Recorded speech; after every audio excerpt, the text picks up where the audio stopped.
반면 증권 대장주인 미래에셋증권은 모처럼의 증시 화랑에도 뜻밖의 어닝 쇼크를 기록했습니다. 일부 트레이딩 손실이 있었지만 거래 수수료 수익은 분기 기준 최대로 수익성 자체는 양호했습니다. 미래에셋증권은 초대형 증권사만 할 수 있는 새로운 투자금융 사업과 관련해 금융당국의 실사를 마쳤다고 밝혔습니다.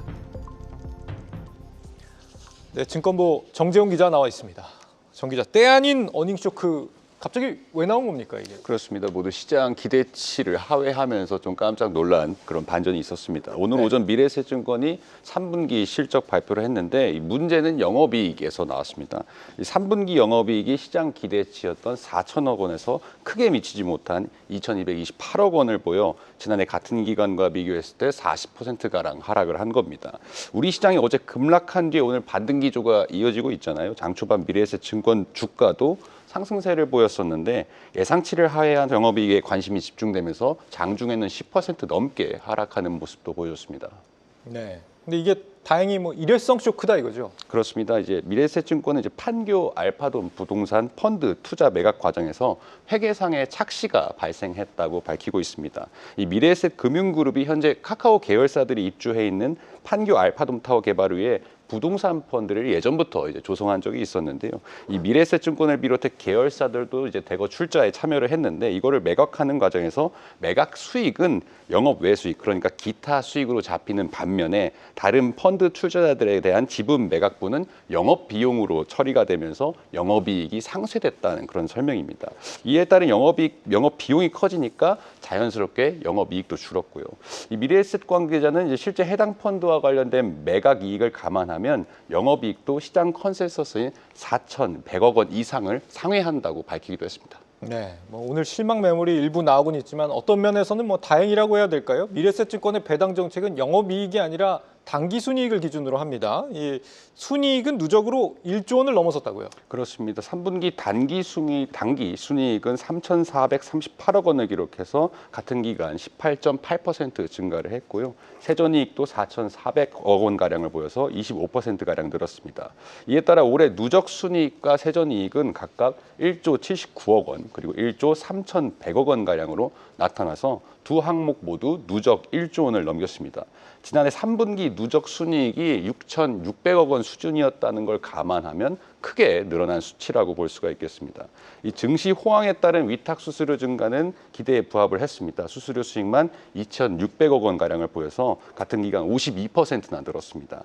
이 증시 대기자금 성격의 투자자 예탁금이 연초 50조 원 중반대에서 현재 86조 원까지 늘어난 상태잖아요. 네. 이에 따라서 증시 활성화 기조가 연말까지 계속된다면 4분기에도 이 위탁 수수료 증가세는 계속될 것으로 보입니다. 반면 이제 기업 공개 시장, IPO 시장이 좀 부진을 하면서 이 인수 주선 수수료는 좀 감소를 했고요. 무엇보다 트레이딩, 즉 증권사가 자체 자본으로 운영하는 손익이 크게 감소를 했는데 이 이유가 뭐냐면 이 해외 부동산 등 대체 투자 손실이 반영이 됐습니다. 이 회사 측은 해외 부동산 관련 호텔 자산에서 1,600억 원 수준의 평가 손실이 반영됐다고 설명을 했습니다. 이 정부 증시 활성화 정책과 함께 증권주들에 대한 기대감은 지금 그 어느 때보다 높아진 상황입니다. 미래에셋증권도 연말까지 좀 기대할 만한 변화들이 많이 있지 않습니까? 그렇습니다. 좀 호재라고 볼 수 있는 이벤트들은 많이 남아 있습니다. 코스피 5천 기대에 맞춰서 이제 증권주가 사실 올해 반도체 못지않게 많이 올랐었습니다. 특히 대장주 미래에셋증권은 200% 오늘 하락폭을 반영을 해도 200% 가까이 올랐거든요. 위탁 수수료 증가에 따른 증권사 호실적은 당연히 연말까지 이어질 것으로 보이고요. 이에 따라서 연간 기준으로 역대 최대 실적 경신도 당연하다고 수순이 될 수 있다고 봅니다. 특히 이달 4일부터 재개된 미국 주식 주간 거래는 해외 주식에서 나름 강자로서 면모를 보이고 있는 미래에셋에겐 상대적으로 유리합니다. 이런 맥락에서 내년에 이제 뉴욕 증권거래소와 나스닥이 24시간 거래를 좀 앞두고 있잖아요. 이런 점에서 수수료 수익도 증가를 기대할 수가 있습니다. 이달로 예상되는 종합투자계좌 IMA 승인도 미래에셋증권으로서는 신규 사업으로서 성공을 시킬 가능성이 좀 큰 대목이라고 볼 수 있고요. 또 가장 중요한 대목이라고 좀 볼 수 있는데 지금 큰 이벤트, 가상자산업계에서 가장 큰 이벤트라고 하면 두나무와 네이버의 결합 소식이잖아요. 미래에셋이 네이버 파이낸셜의 지분 25.5%를 가지고 있는 그러니까 네이버를 제외한 유일한 대주주입니다. 아직 사안이 확정되진 않았지만 네이버 파이낸셜과 두나무의 결합으로 인해서 미래에셋 지분 가치가 더 높아질 가능성이 현재로서는 크다고 볼 수 있습니다.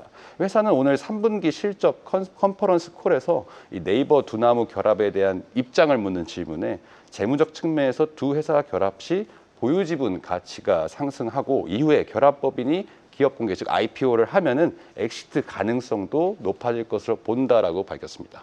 네, 미래에셋증권 실적 분석해봤습니다. 정재훈 기자였습니다.